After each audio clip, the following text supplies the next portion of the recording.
In the north, they thought they knew all there was to know of war. Until the War of the Rift. While the Southern King hid, warm in his keep, the Darkwings cut their bloody trail from frozen north to winter's edge. Alone, the Warden and his small garrison turned their whiskers to the icy wind. At the end of hope, in a last barrage, they wiped Batkind from the land and memory. With no sign of the Darkwings' return, in time, few believed them little more than a fairy's tale. But at Mount Cauldron, time had been all they needed. An old enemy claws free of their icy tomb and hungers for vengeance. But not all is lost.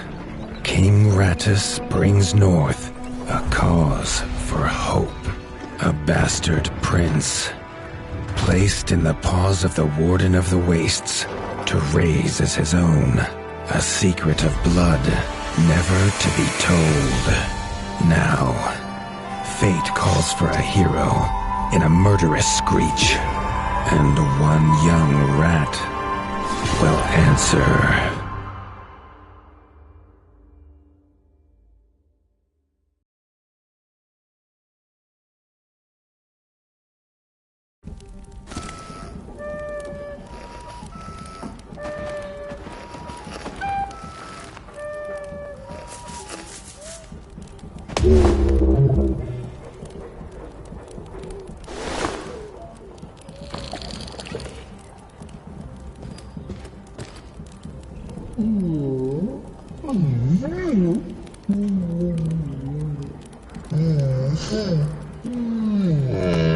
The stomp of his father's boots on the stair was how every morning began for Arlo.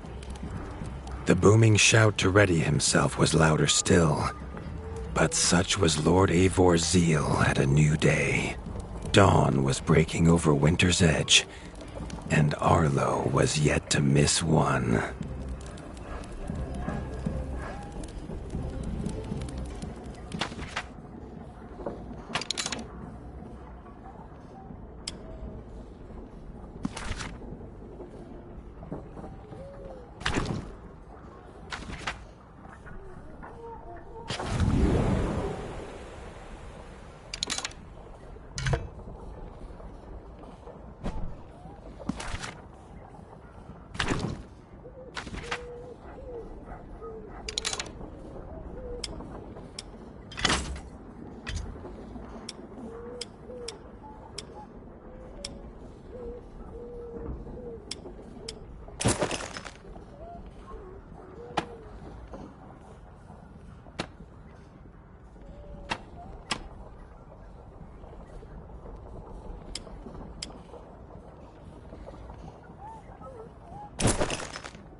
The castle echoed with the horns of the returning hunters, bringing their night's bounty. Arlo's little heart quickened to hear it. The only thrill to be found inside the high walls was a hunter's tales of what lay beyond them.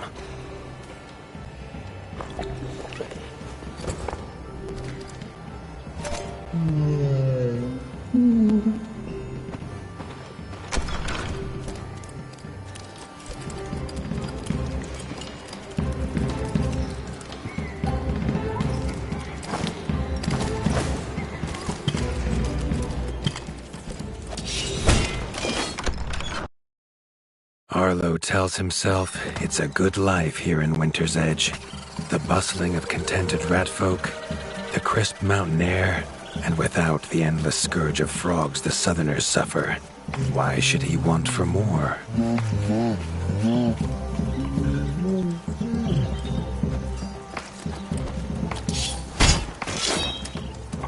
Arlo has no memory of his mother, but Hilda's food was a true taste of maternal kindness. With the right ingredients, she would make meals nourishing to body and soul.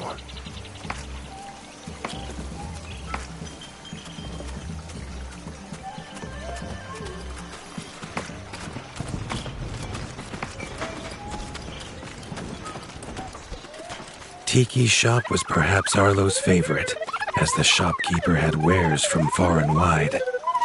But getting him to part with his curiosities was never easy.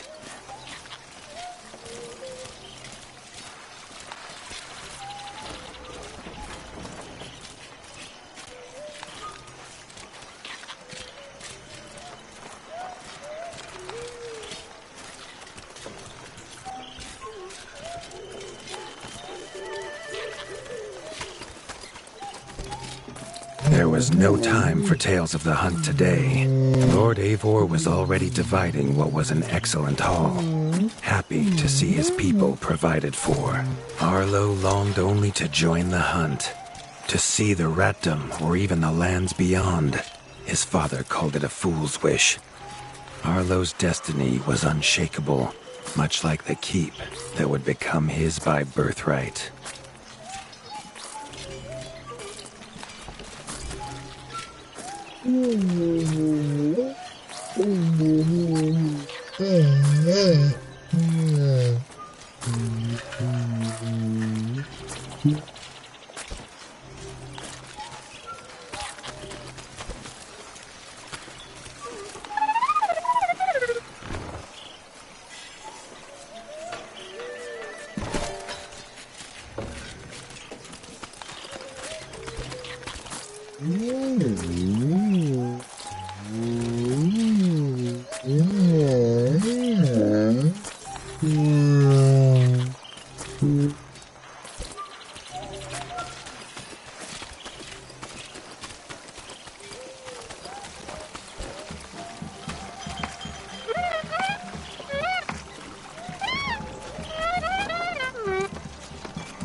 Chief Mason Leaf was the rat Arlo most admired. As younger brother to Lord Eivor, his carefree uncle never faced the burden of being Warden of the Wastes. With walls this strong, his duties were light, leaving him plenty of time for his nephew. Krunk was a rat's rat, with no interests beyond his forge. If you have the parts, this Mastercraft's rat can make armor and weapons that would see off a sky scorcher bite, or so he claims. Arlo wondered how well they'd do against something that wasn't a myth.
The hunters had brought unwelcome news. A family of the reviled creatures ratfolk called backstabbers had moved into the wastes. Eivor told his son to fetch his weapons.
His father had no explanation for suddenly taking Arlo on a hunt.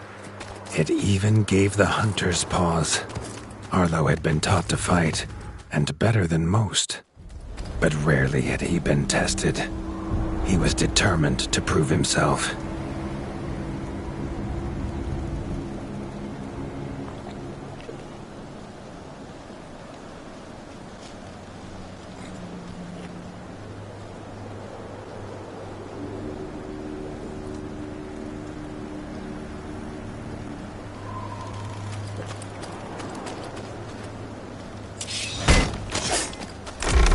The rugged terrain of the outskirts could have taken all day to traverse, but Arlo's trusty grappling hook allowed him to swing between its many crevices.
Arlo liked the feel of a sharp axe cutting through the vines. The wilds were part of his home, and nothing in them would frighten him.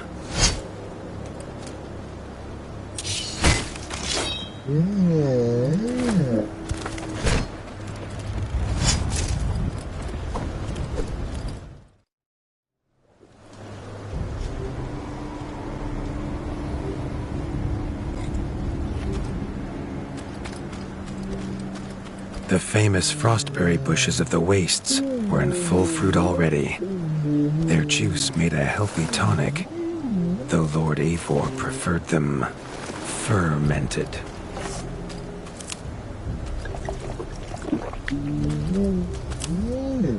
His father was a sturdy rat, built for strength, not speed. So Arlo found it curious that he challenge him to a race. The prospect of the hunt had filled Lord Eivor with a vigor that his son had not seen in years, or at least since breakfast.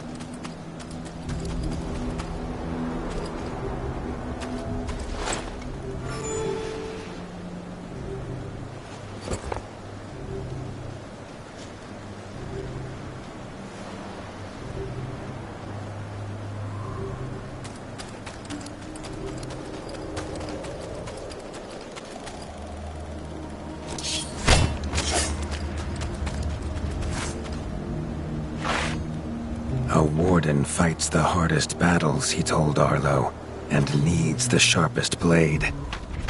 With that, Eivor gifted Arlo his own sharpening whetstone.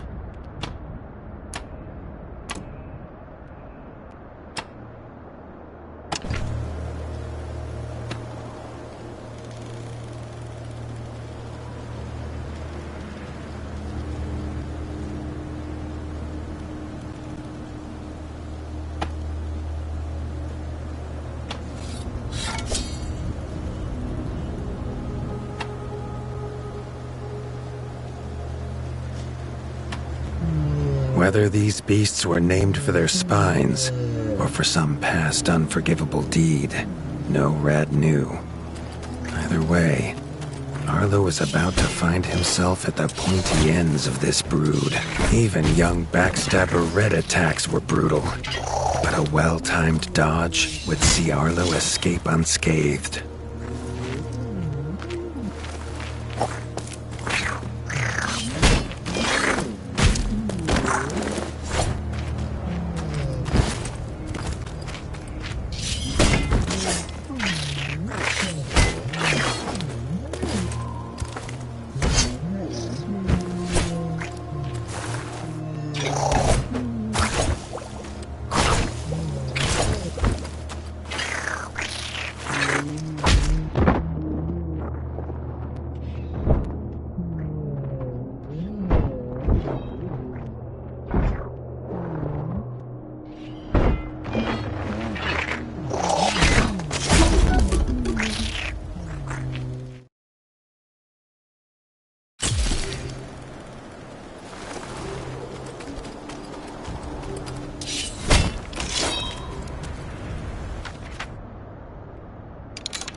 A warden fights the hardest battles, he told Arlo, and needs the sharpest blade.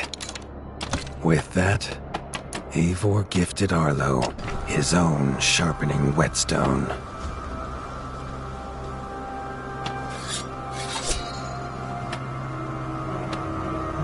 Whether these beasts were named for their spines, or for some past unforgivable deed, no Rad knew. Either way, Arlo was about to find himself at the pointy ends of this brood. Even young backstabber Red attacks were brutal, but a well-timed dodge would see Arlo escape unscathed.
A warden fights the hardest battles, he told Arlo, and needs the sharpest blade.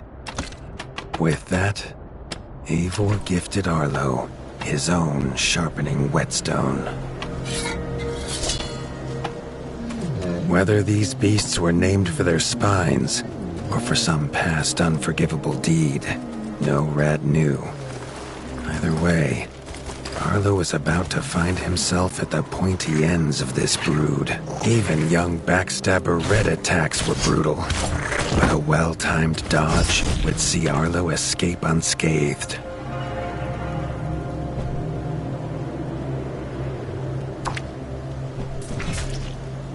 This backstabber lived up to its name with its deadly white attack, but Arlo's shield could block the deadly spikes.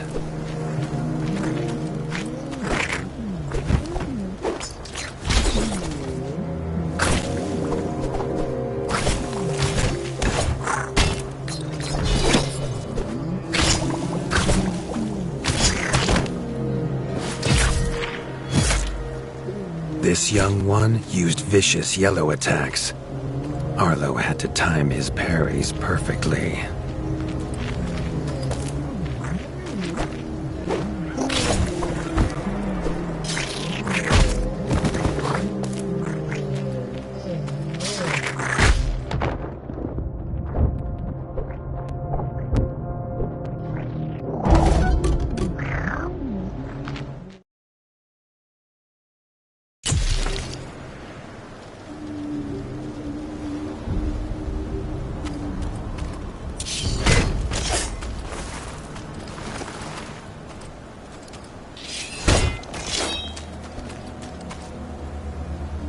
A warden fights the hardest battles, he told Arlo, and needs the sharpest blade.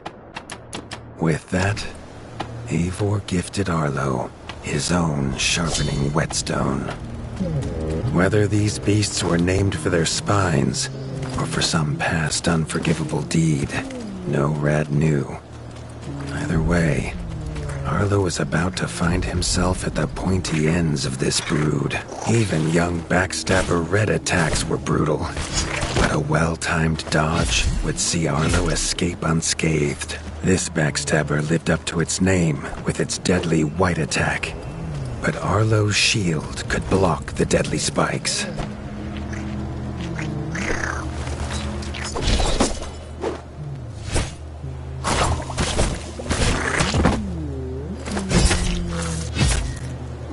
This young one used vicious yellow attacks. Arlo had to time his parries perfectly.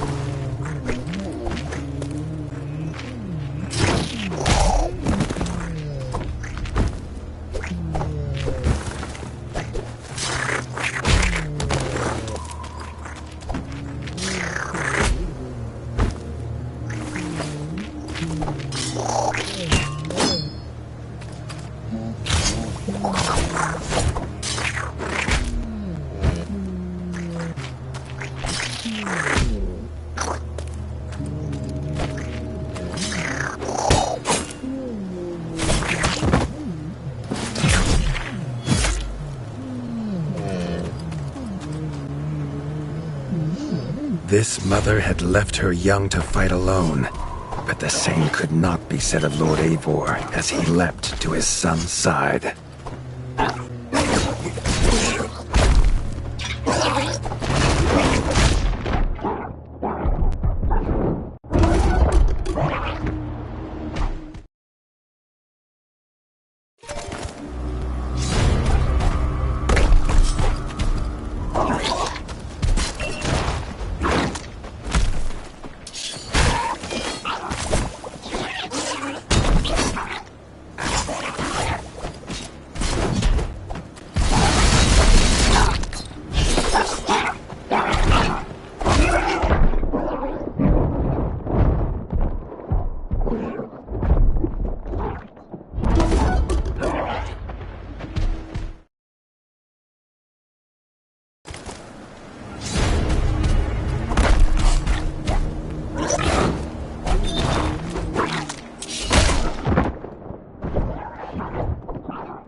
It was Lord Eivor's mighty blade that took her head, but the fight was won together.